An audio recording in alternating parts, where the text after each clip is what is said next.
currently, as it is, our list works in terms of all of the basic functionality. We're able to add new items, we're able to delete items, and we're able to look at all of the items in our list.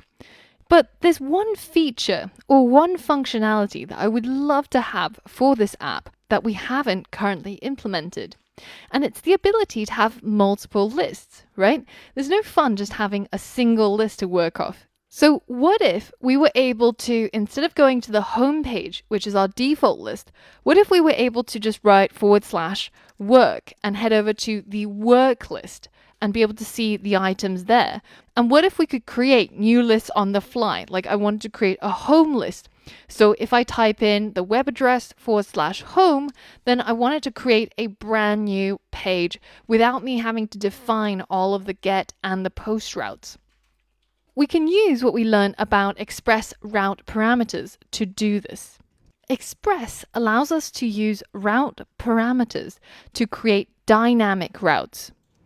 And so as a challenge, I want you to delete this get route and instead create a dynamic route based on the route parameters, so that if I go to localhost 3000 / say home or / work, I should be able to print this last part of the URL inside the app.get.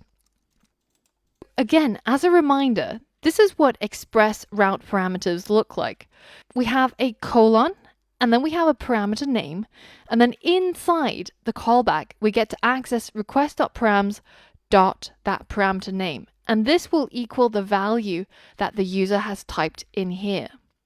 Pause the video and try to complete this challenge. So let's begin by creating our route. Maybe we'll create it just after the app.get up here.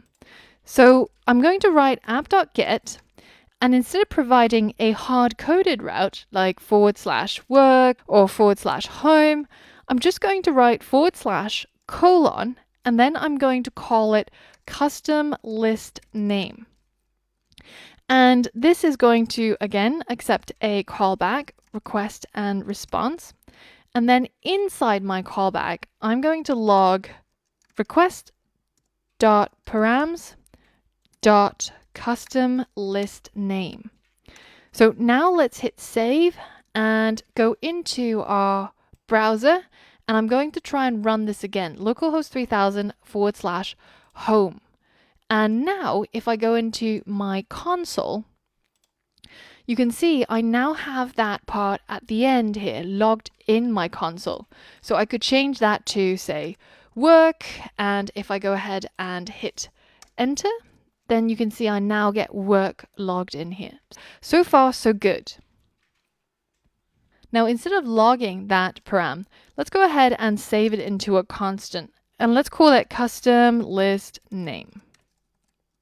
So custom list name equals request.params.custom list name, and that comes from whatever it is that the user enters after the /.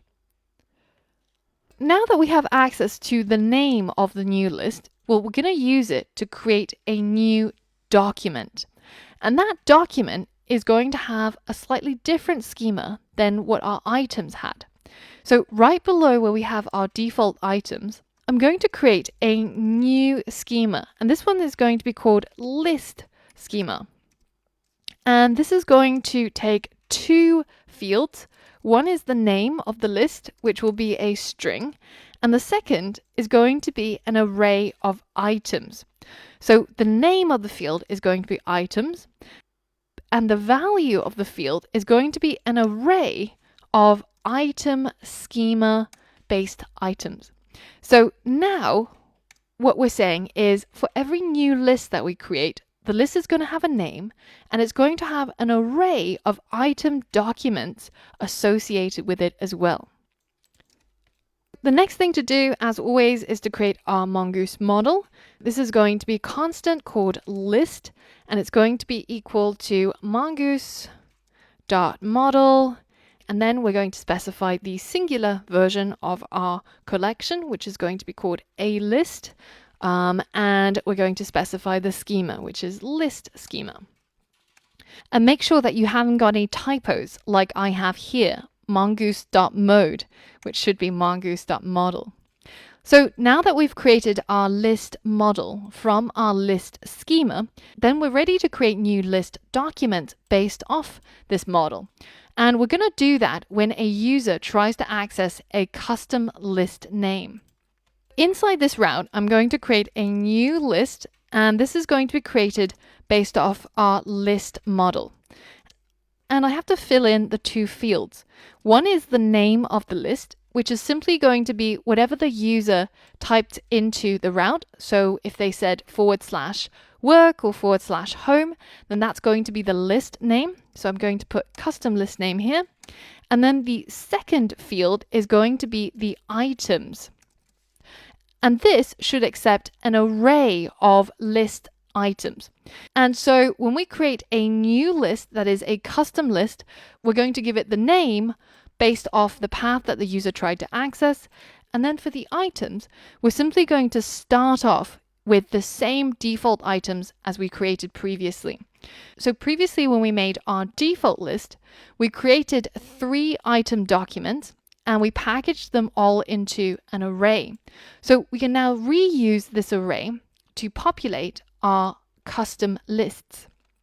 So inside here, the items for my new list are simply going to be the default items.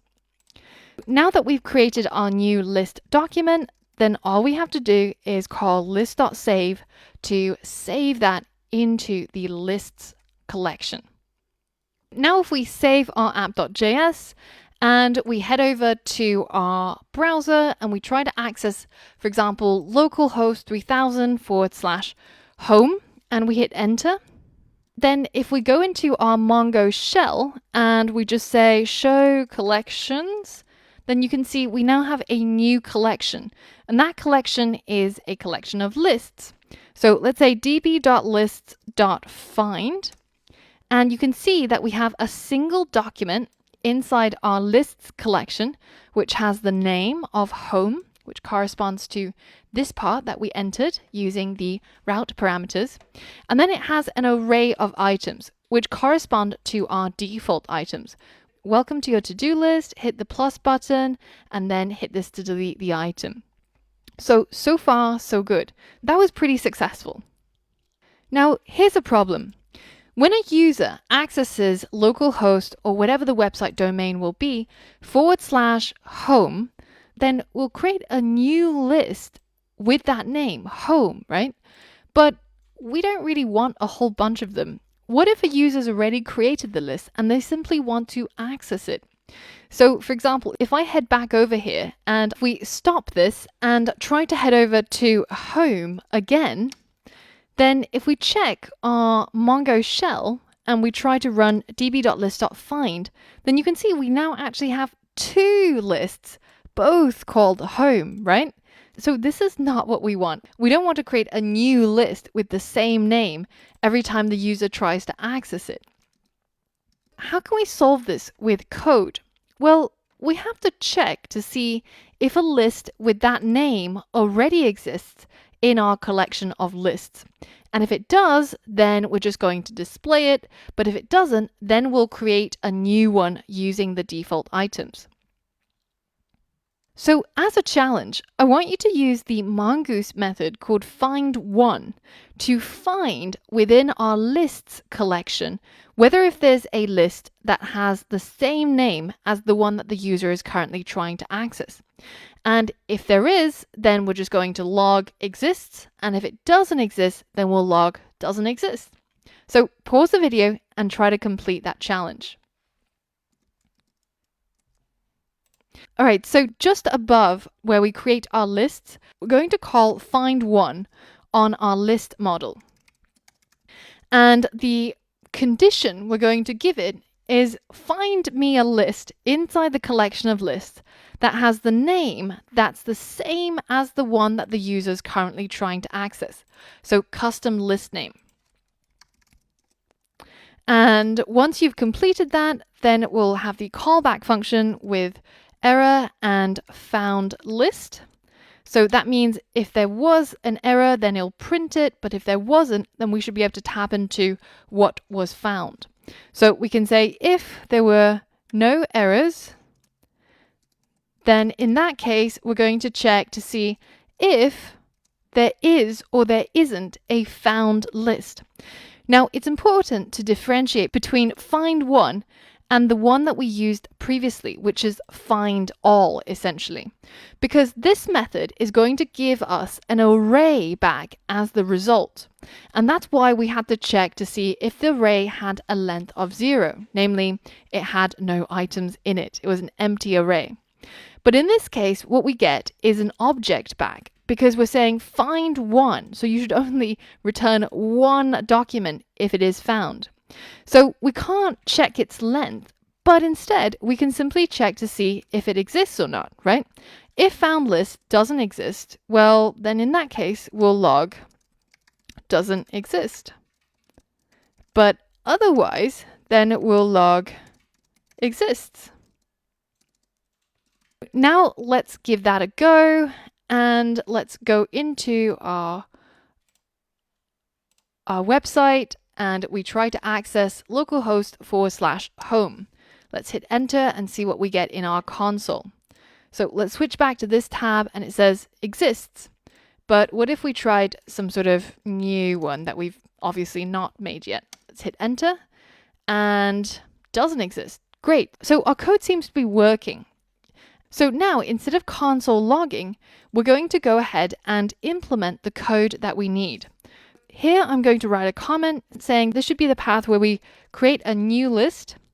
And down here, instead of this console log, I'm going to have a comment that says this is a path where we should show an existing list. So if there were no lists that were found that had the same name, then we're going to create a new list. And the part of our code which does that is, of course, this section. So we'll just cut that and paste it into the if. And then we have the else statement. So show an existing list if it already exists. Here, we're going to use that found list that we tapped into. And we've already checked that it's definitely not nil. It definitely exists. So what we can do is we can call res.render, and we're going to render our list.ejs. And then the second parameter we're going to pass in is going to be the list title and also the items. So let's just copy that in here. Now, the list title is no longer going to be a static word like today.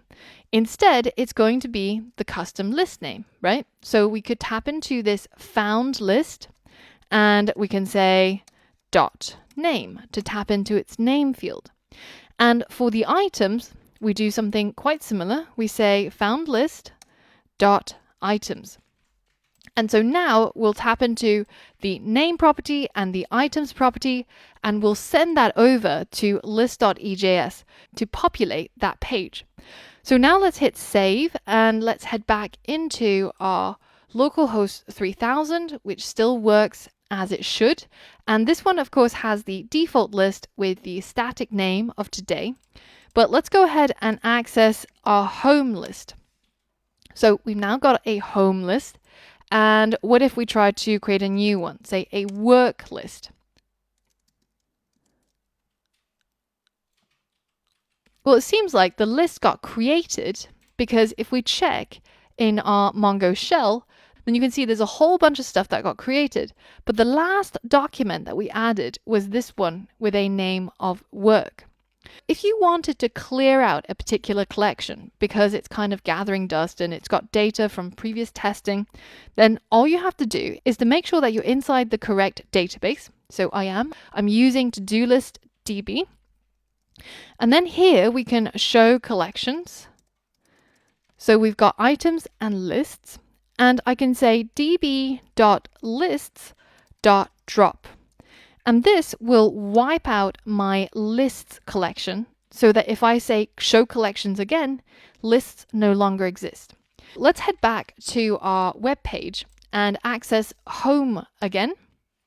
So that should now be created inside here, and show collections should now list and db.lists.find should now list a single document with name of home. And if I change that to work and hit enter, then now I should have two documents, one called home and one called work. But why are they not automatically showing up in here? Well, when we create a new list, we fall into this if block. And all we do at the end of it is we just call list.save and then we're done with it. We're leaving the user hanging, right? So we're going to use our neat trick of using res.redirect, and we're going to redirect back to the current route, which remember is not just the root route, but it's / the custom list name. But luckily, we already have access to that inside this if statement. So we can say redirect to / and then we're going to concatenate the custom list name. Now, if we head back into our website and we try to create a new list, say school, and hit enter, you can see we get redirected to that route. And we've now got our list showing up here.